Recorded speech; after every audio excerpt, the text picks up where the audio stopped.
un error del juez Peinado. En la instrucción, un error. Es el juez Peinado que está siendo mediáticamente pues muy conocido porque está el caso de la esposa del presidente del gobierno, fue incluso a la Moncloa a tomar declaración al presidente, pero un error hace que se cierre la instrucción contra un alto cargo del gobierno de Martínez Almeida. Un error en la instrucción, en el procedimiento.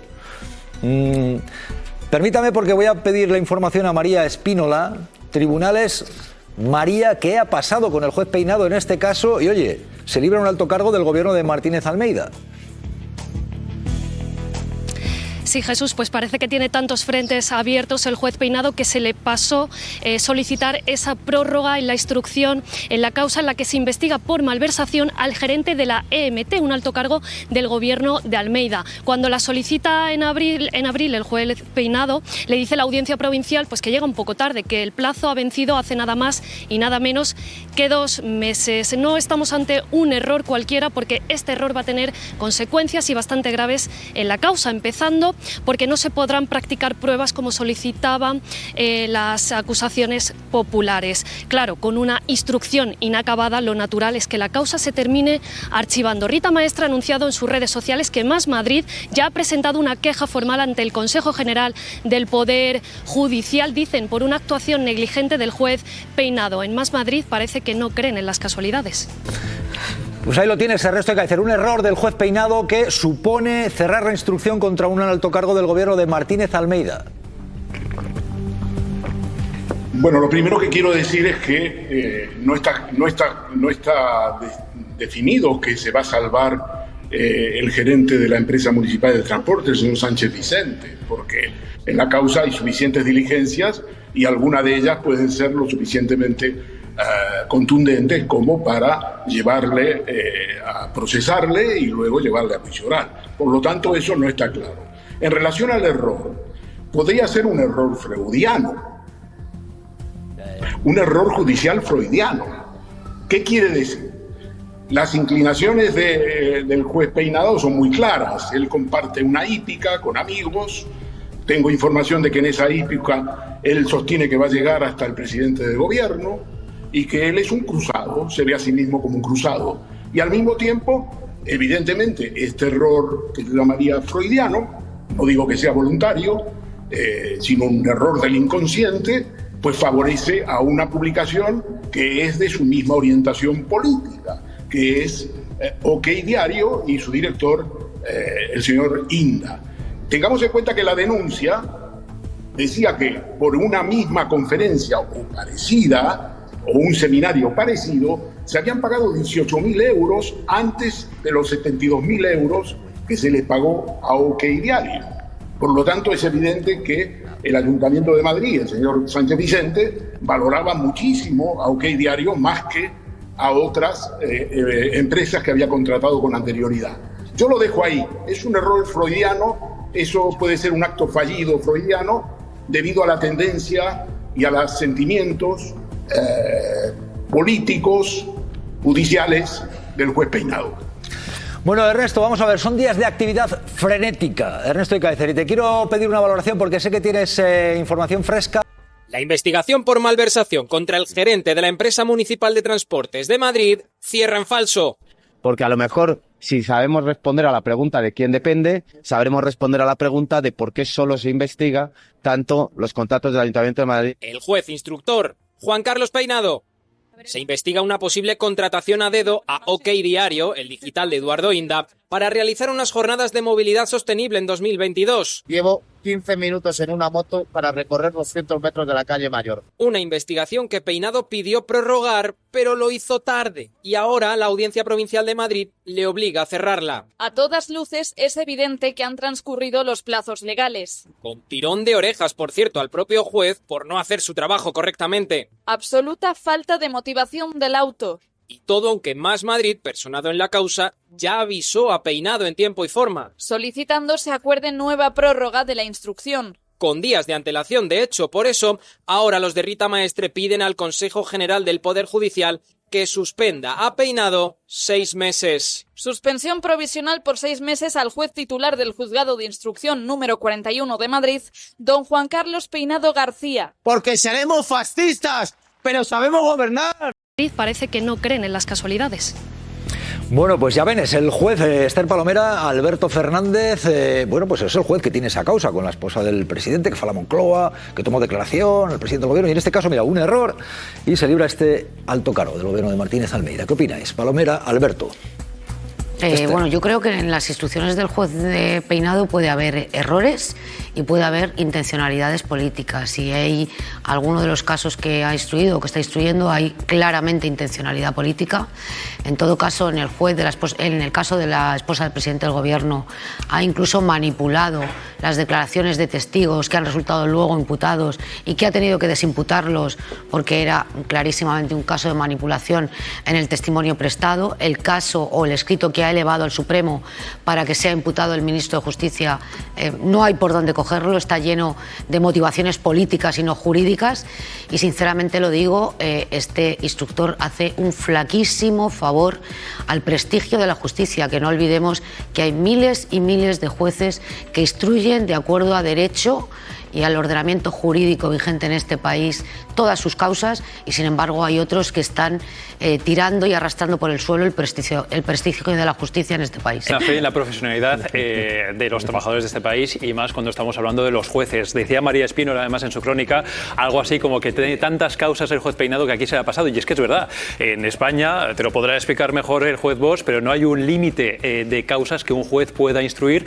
y a veces lo que pasa, lo vemos, la justicia está tan saturada que ocurren errores como esto. Yo quiero creer que es un error. Realmente lo que le ha pasado, Alberto, es que se le ha prorrogado. Has dicho algo que es muy importante. Es decir, hay un colapso en la justicia en este país, que a mí lo que me sorprende es que los jueces y magistrados se manifiesten por la reforma de una ley que es de hace 2 siglos, no de uno, de hace 2, de 1835, y sin embargo no se manifiesten de forma ilegal, porque la manifestación, la huelga que han secundado es alegal, según el criterio del Consejo General del Poder Judicial, y no pidan subidas salariales, más medios materiales y humanos para acabar con el colapso que hay en la justicia. Bueno, lo han pedido en el pasado también. Es una reivindicación que han hecho en varias ocasiones. Estamos hablando ahora de la motivación de esta huelga de 3 días de los jueces, que legítimamente podrían estar pidiendo más medios materiales y humanos para acabar con ese colapso, y sin embargo se manifiestan porque consideran que este gobierno va a acabar con la democracia. Fíjate, bueno, pues sí, estamos en el tercer día de la huelga de jueces y fiscales convocada por las asociaciones conservadoras, pero ojo a este error, dicen, del juez Peinado, porque supone que se libre del caso este alto cargo del gobierno de Martínez Almeida, que está en la picota por otras causas como el caso de la esposa del presidente, y en este caso dicen un error, cierra la instrucción contra un alto cargo del gobierno de Martínez Almeida. Bueno, a mí, como bien sabes, Jesús, me gusta pronunciarme sobre los temas cuando conozco los documentos o los contextos son analizables. De hecho, muchas veces cuando me pides entrar al programa te digo, tienes el auto, tienes la sentencia. Aquí solo sé lo que he visto en los medios hoy mismo. Puedo dar 2 pinceladas de cuáles son las pautas en esta situación. La ley marca que los procedimientos tienen unos plazos límite que pueden ser prorrogados, primero por 1 año y después por 6 meses. Y si lo pide en este caso la acusación, el juez debe acordar la prórroga o denegarla motivadamente. Según se ha publicado, yo eso no lo conozco, pero según se ha publicado, la premisa es que se habría pedido al juez instructor en este caso la prórroga para poder practicar todas las diligencias necesarias, y el juez instructor la habría acordado después de los 6 meses, con lo cual ya no se podría practicar esas diligencias. Obviamente desconozco si esto ha sido por retraso injustificado, por sobrecarga de trabajo del juzgado que impedía resolver el asunto antes. Se ha presentado una queja ante el Consejo General del Poder Judicial y con todos los datos podrá valorar a la perfección qué es lo que ha ocurrido en este procedimiento. Joaquín Bosch, magistrado, gracias por la valoración de esta noticia de urgencia. Muchísimas gracias, Joaquín Bosch. Gracias. Gracias.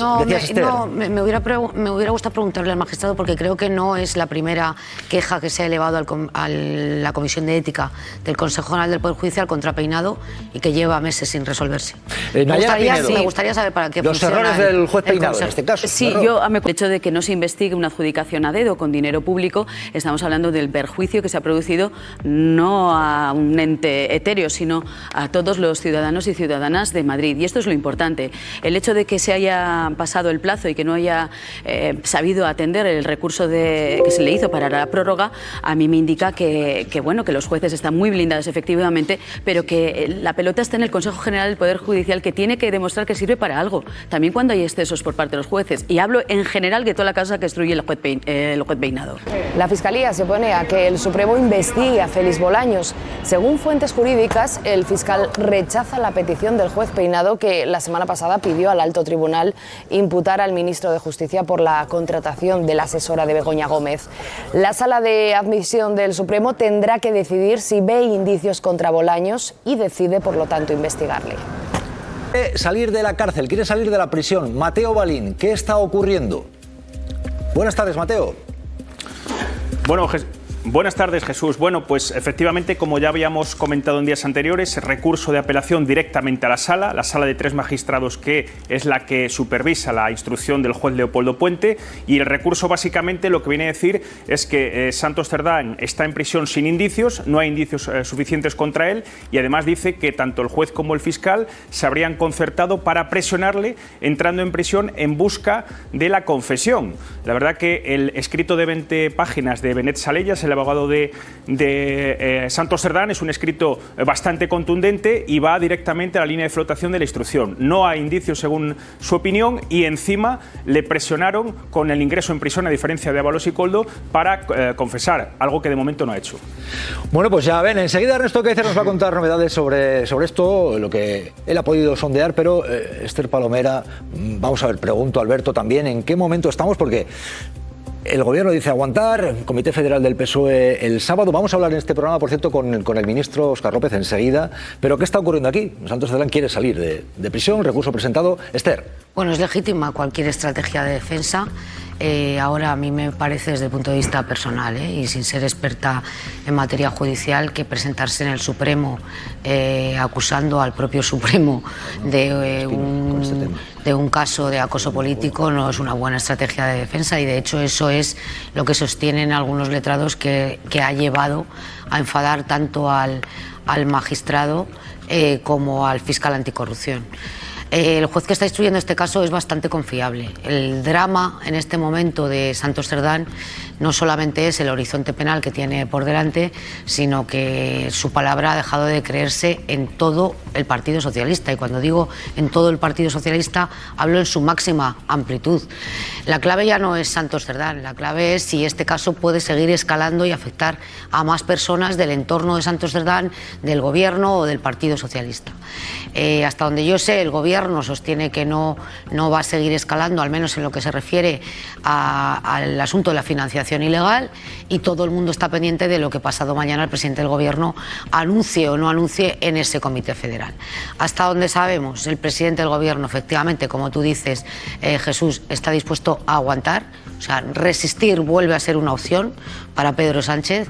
No está dispuesto a convocar un congreso extraordinario, no va a anticipar elecciones, no se va a someter a una moción de confianza, no va a hacer una consulta plebiscitaria ante las bases del partido. Por lo tanto, tomará decisiones de reforma en la estructura de la Ejecutiva y cambiará algunos nombres. De hecho, en el diario acabamos de anticipar que algunos de los salientes ya han sido informados de que no van a continuar en la Ejecutiva Federal. De momento desconocemos los nombres, pero sí que se ha hecho llegar a no menos de 7 personas que van a salir. Y luego hará cambios en la estructura, y el próximo día 9 en el Congreso anunciará medidas en materia anticorrupción. Noticias frescas que nos trae Esther Palomera, pero claro, nos pide paso ya Ernesto Kaiser. Ernesto, ¿por qué? Porque respecto a lo del recurso de Cerdán, ¿tenías algún punto discrepante con Esther? Sí, Ernesto. No, vamos a ver. No tengo ninguna discrepancia con nadie. Lo que quiero decir es que el recurso del abogado Benet Salellas es un recurso extraordinariamente bueno. Destruye toda la argumentación del juez, destruye toda la argumentación del fiscal, destruye los elementos fácticos. Lo que muestra es que el juez se ha confundido y está intentando mandar a prisión, o ha intentado mandar a prisión, sobre la base de operaciones que no están en el atestado de la UCO. Es gravísimo. Es decir, Se habla de la relación con Servinavar, una de las empresas beneficiarias de contratos presuntamente amañados.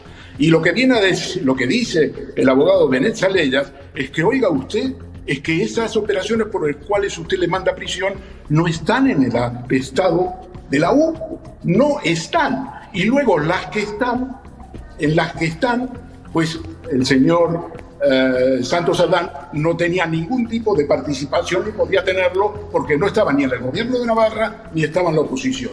Es un recurso demoledor y lo que dice es que si todos los elementos que se usan contra reo, que son 5 los que analiza, fácticos, si todos son utilizados contra reo, hombre, es que hay un sesgo, es que hay una disposición contra Santos Cerdán, es decir, no puede ser que todos los elementos se utilicen contra el reo cuando muchos de esos elementos ni siquiera son reales. Lo que pide, por lo tanto, lo que viene a decir es que no se puede utilizar la prisión incondicional, en este caso sin fianza, como un elemento de tortura.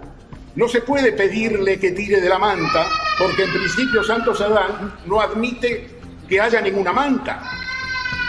Vale, Ernesto, cuida por ahí que alguien llora y no es Cerdán. Buenas tardes. Hola, muy buenas tardes. Permíteme un momento antes de cualquier pregunta. Todo mi apoyo a todos los periodistas de verdad y a toda la prensa libre. Y periodista es aquel que se atiene a hechos, a datos, a verdades y luego opina libremente, sea de izquierdas, sea de derechas, pero opina sobre hechos. Y por lo tanto todo mi apoyo a Pardo de Vera y a todos los periodistas de verdad. Y todo mi rechazo a los ultras fascistas financiados con dinero público que revientan nuestra convivencia. Ya que plantea usted este tema, ¿va a haber alguna decisión que sea eficiente, que suponga un cambio de lo que hay ahora mismo a partir de la semana que viene? Lo digo porque hay gente que está apareciendo ahora mismo aquí que luego tiene una entrada en el Congreso de los Diputados, que interrumpe cuando otros quieren preguntar. ¿Va a haber algún cambio eficiente en esto? ¿Un cambio tangible? Bueno, yo he dicho en público que discrepaba de quienes tomaron la decisión y creo que entonces presidía el Congreso Meritxell Batet, que es mi amiga, y yo lo he dicho en público que discrepé de la decisión de acreditar a estos ultras que no tienen nada que ver con el periodismo y por lo tanto me alegro de que se vayan a tomar medidas para que no puedan acceder al Congreso.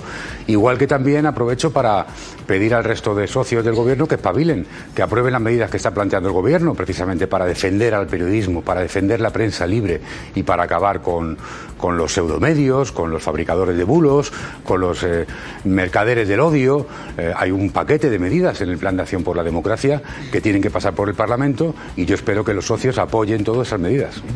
Bueno, ministro Óscar López, Yolanda Díaz, socia de su gobierno, Sumar, tiene un mensaje para ustedes y dice que hay que tomar medidas que no son suficientes, que no vale esperar al Comité Federal y la comparecencia del presidente de la semana que viene, después de que esté en prisión el exsecretario de organización del PSOE, Santos Cerdán. Esto ha dicho Yolanda Díaz. Tiene un mensaje para usted.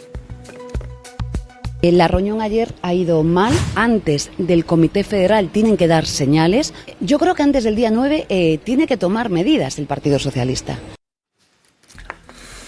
Ministro, ¿van a tomar medidas antes de la comparecencia del presidente, como pide Yolanda Díaz? Porque ellos dicen que la reunión que tuvieron ayer con el Partido Socialista fue mal. ¿Van a tomar medidas? ¿Qué medidas serían? Antes, Mensaje recibido y vamos de nuevo a los hechos. Este es el primer gobierno de la historia que actúa en un caso de corrupción que le afecta a su partido. El primero, sea del color que sea. 2.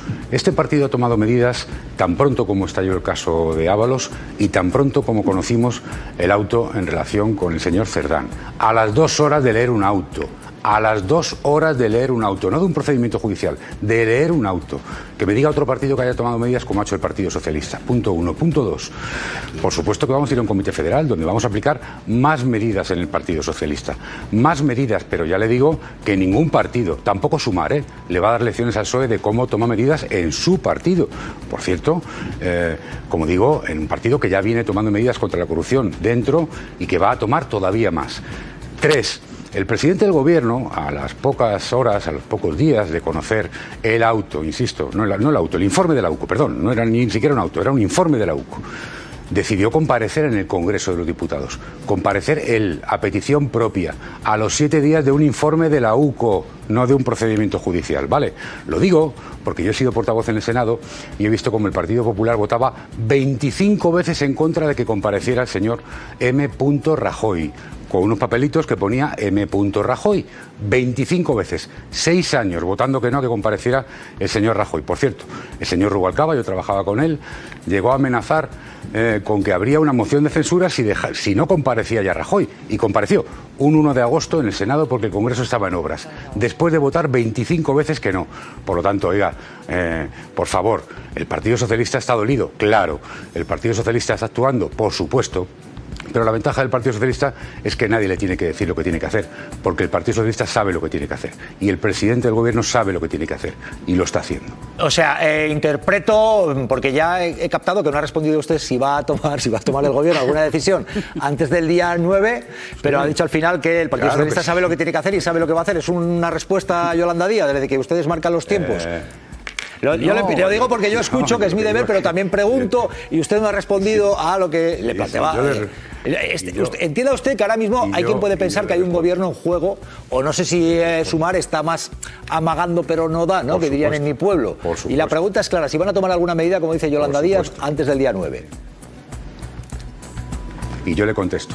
Claro que vamos a tomar medidas. El presidente del gobierno este sábado en el Comité Federal estoy convencido de que anunciará medidas que afectan al partido y en la próxima comparecencia que tendrá en el Congreso de los Diputados estoy convencido que anunciará medidas que afectan desde luego al gobierno y a los grupos.